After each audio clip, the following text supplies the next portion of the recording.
Pensamento e Vida, obra do Espírito Emmanuel, psicografada por Francisco Cândido Xavier.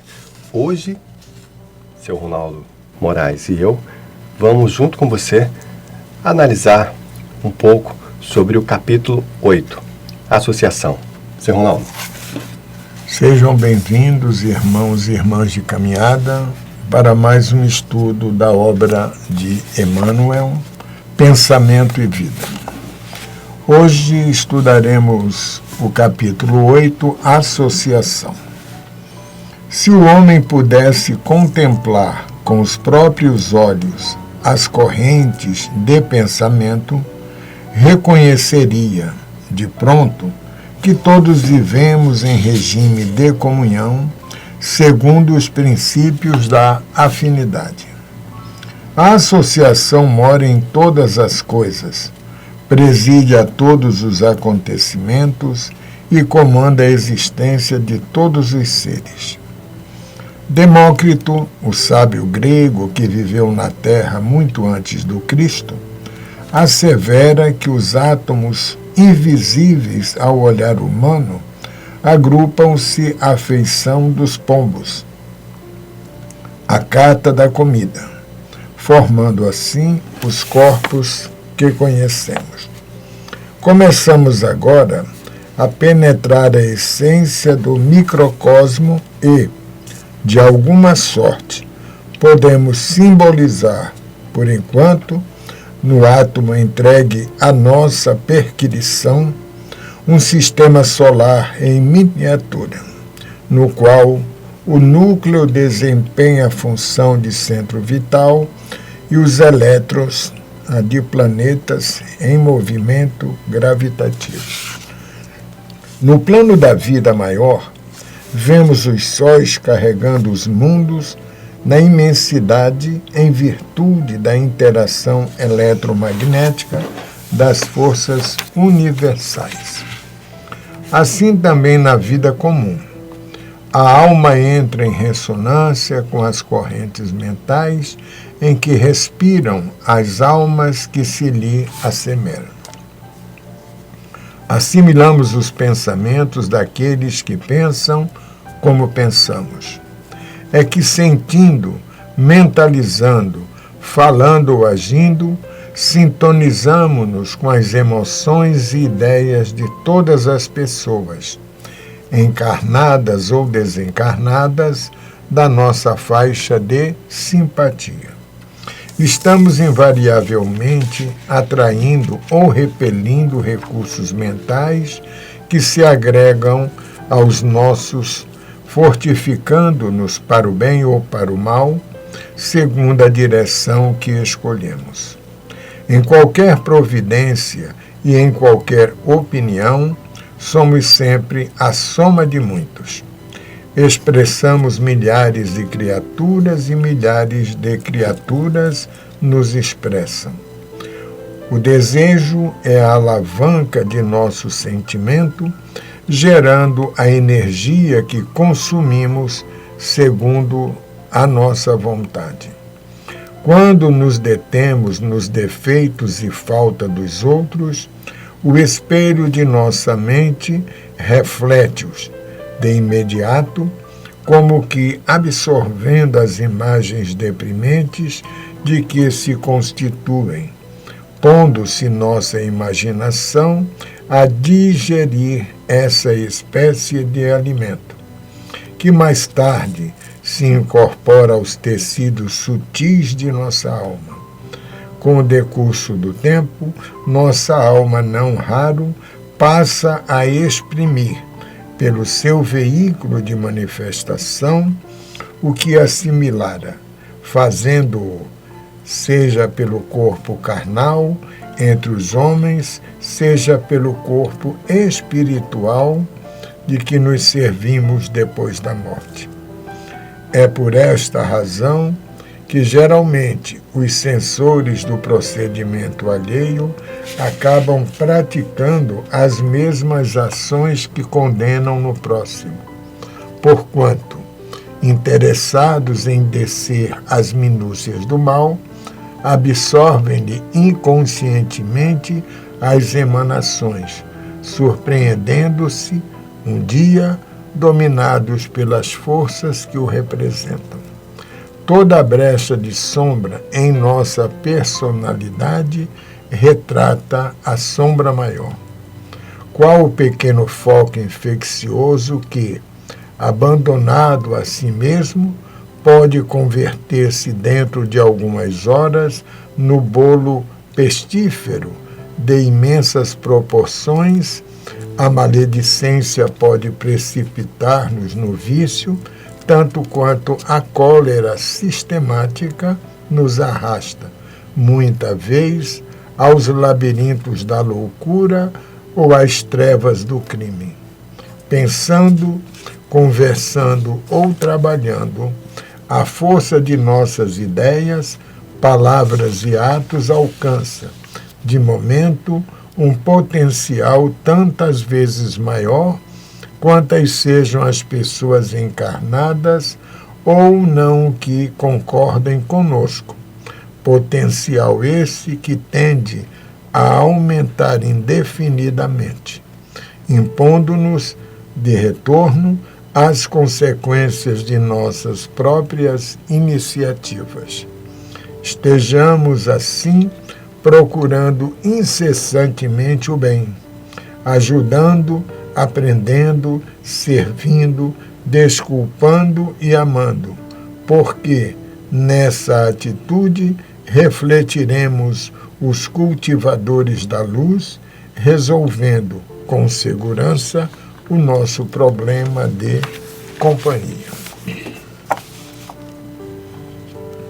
Olha, Emmanuel sempre nos dando presentes para a vida, não só essa vida, mas para a vida eterna, para a vida do Espírito, do nosso conhecimento transcendental.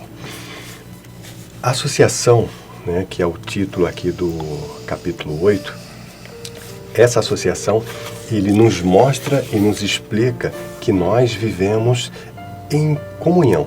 Existe, por exemplo, uma lei universal, que é a lei da similaridade, vamos dizer assim.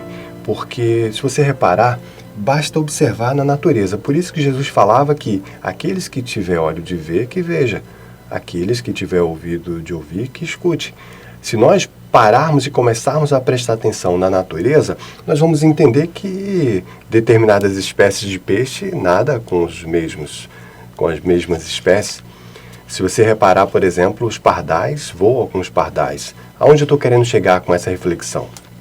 Que os nossos pensamentos são exatamente assim, da mesma forma. Quando nós pensamos, nós direcionamos os nossos pensamentos. Quando você faz uma prece, por exemplo, você entra numa corrente, num fluxo de energia daquele nível mental que você está. Quando nós sentimos raiva, nós baixamos a nossa vibração e entramos numa certa frequência. Por exemplo, às vezes a gente assiste uma situação desagradável na televisão, por exemplo, e através daquela informação, você entra numa sequência de pensamento e daqui a pouco você está estressado com alguém, ou se estressando, ou até resgatando lembranças do passado que são similares àquela imagem que você viu na televisão. Ou seja, no seu ambiente físico externo, nada aconteceu, mas como você permitiu que aquela informação entrasse na sua psique, no seu psicológico, alterando o seu estado mental, automaticamente você sintoniza naquela frequência e, seguindo essa lei de associação, você, digamos que, cria essa realidade.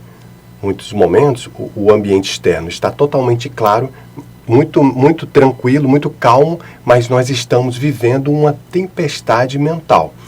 Hein, Sr. Ronaldo? Completando aqui as palavras do Hugo, no último parágrafo da mensagem, diz o seguinte: estejamos, assim, procurando incessantemente o bem, ajudando, aprendendo, servindo, desculpando e amando, porque nessa atitude refletiremos os cultivadores da luz, resolvendo com segurança o nosso problema de companhia. Aqui no final, e aí ele coloca aqui, que eu acho importante, o nosso problema de companhia. Quer dizer, nós, às vezes, reforçando o que o Hugo falou, nós procuramos uma companhia sem sabermos que futuramente pode ser o nosso problema. Ou nós dele, né?